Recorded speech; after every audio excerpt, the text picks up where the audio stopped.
Good morning student. आज आप crossing over के बारे में जानेंगे। क्रॉसिंग ओवर इसकी चर्चा 11th क्लास में आपको अर्धसूत्रीय विभाजन जब बतलाए थे, कोशिका विभाजन में मेयोसिस, उसी समय आपको बतलाए थे और अभी आपको इसका विस्तार से पढ़ना है। उस समय सिर्फ आपको ये क्रिया क्या है इसी को बतलाए थे, थोड़ा सा बतलाए। क्रॉसिंग ओवर को बोलते हैं विनिमय, या फिर आपको लिखा हुआ रहेगा जीन विनिमय। ये क्रॉसिंग ओवर कहलाता है। वैसे आप क्रोमोसोम के बारे में जान चुके हैं। हम क्रोमोसोम को किस प्रकार से दर्शाएंगे, तो इस प्रकार से। अब ये क्रोमोसोम आया कहाँ से? कोशिका के केंद्रक में जो क्रोमेटिन जालिका पाया जाता है, जब कोशिका परिपक्व हो जाता है और उसमें विभाजन करने की क्षमता आ जाती है, तो वह क्रोमेटिन जालिका छोटे बड़े खंडों में टूट जाता है और उसका यही टूटा हुआ खंड क्रोमोसोम कहलाता है, गुणसूत्र कहलाता है। गुणसूत्र पर जो भी जीन व्यवस्थित होता है, स्थित होता है, ये जीन वास्तव में एक रेखीय क्रम में व्यवस्थित होता है और वो जीन एक दूसरे के साथ संलग्न होता है। आपको हम कितना बार बताए हैं, ए बी सी डी, ये सब जीन को बतला करके। ऐसा आपको 10th क्लास में भी आप पढ़े हैं, जान चुके हैं। 10th क्लास में था, पढ़ने के लिए आपको मानव में लिंग का निर्धारण, तो उस समय क्रोमोसोम की चर्चा किए थे। ये क्रोमोसोम एक तंतु के समान रचना बना दिए और फिर इसके ऊपर ये हमने जीन को दर्शाया है और आपको दर्शा करके बतलाया है कि वास्तव में जीन क्रोमोसोम पर एक रेखीय क्रम में व्यवस्थित होता है, एक दूसरे के साथ संलग्न होता है। पिछले क्लास में आप संलग्नता के बारे में पढ़े थे, तो उसके बाद आपको जानना है कि संलग्न जीनों का रिकॉम्बिनेशन यानी कि पुनर्योजन जिस प्रक्रिया के द्वारा होता है, उसी प्रक्रिया को हम लोग जीन विनिमय या क्रॉसिंग ओवर कहते हैं। क्रॉसिंग ओवर क्या है? तो क्रॉसिंग ओवर यही है, संलग्न जीनों का पुनर्योजन, रिकॉम्बिनेशन, आदान प्रदान की क्रिया होगी और फिर किसका किसके साथ मिल करके फिर से एक नया निर्माण होगा।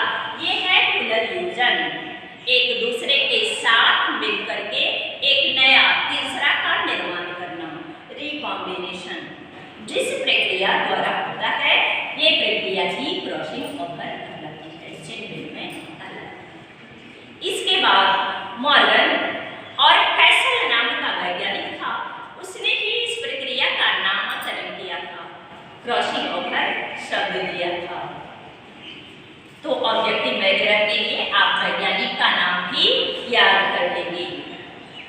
इसका तात्पर्य हुआ कि जीन विनिमय इस प्रकार से भी व्यक्त किया जा सकता है कि जीन विनिमय यानी कि क्रॉसिंग ओवर की प्रक्रिया ऐसी प्रक्रिया है जिसमें एक क्रोमोसोम पर स्थित जीन का एक समूह सहजात क्रोमोसोम पर स्थित समान जीनों के समूह से अपने स्थान में ना परिवर्तन कर लेता है। ये प्रक्रिया क्रॉसिंग ओवर कहलाता है। अब यहाँ आया शब्द कि सहजात, तो इस क्रिया को जानने के लिए, विस्तार से समझने के लिए, जानने के लिए आपको याद करना होगा पिछले क्लास का कि अर्धसूत्रीय विभाजन में प्रोफेज की अवस्था एक लंबे अवधि में संपन्न होती है और प्रोफेज अवस्था को 5 उपचरण में बांट दिया गया है।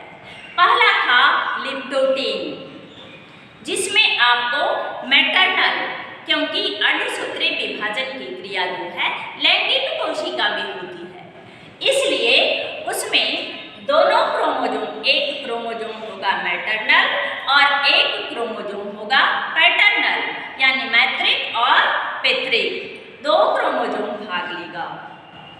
लैंगिक जनन की क्रिया में ना 2 जनक भाग लेता है, नर और मादा, इसीलिए हमने कहा एक मैटरनल और एक पैटर्नल।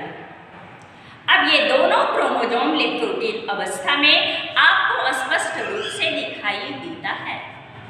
लिप्टोटिन अवस्था के बाद का स्टेज है जाइगोटिन, जिसमें समजात गुणसूत्र होमोलोगस क्रोमोसोम जो है एक दूसरे के साथ मिलकर के जोड़ा बनाता है और यही जोड़ा कहलाता है बाइवैलेंट या डायड भी बोलते हैं, युगली हिंदी में इसको बोलते हैं बाइवैलेंट।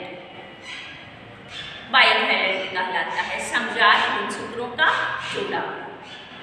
इसके बाद की अवस्था है पेकाइटिन अवस्था।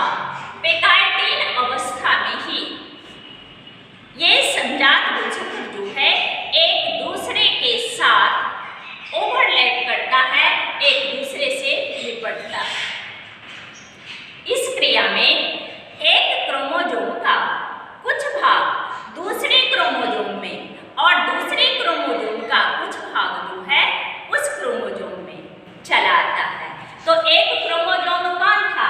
मैटरनल, और एक क्रोमोसोम था पैटर्नल।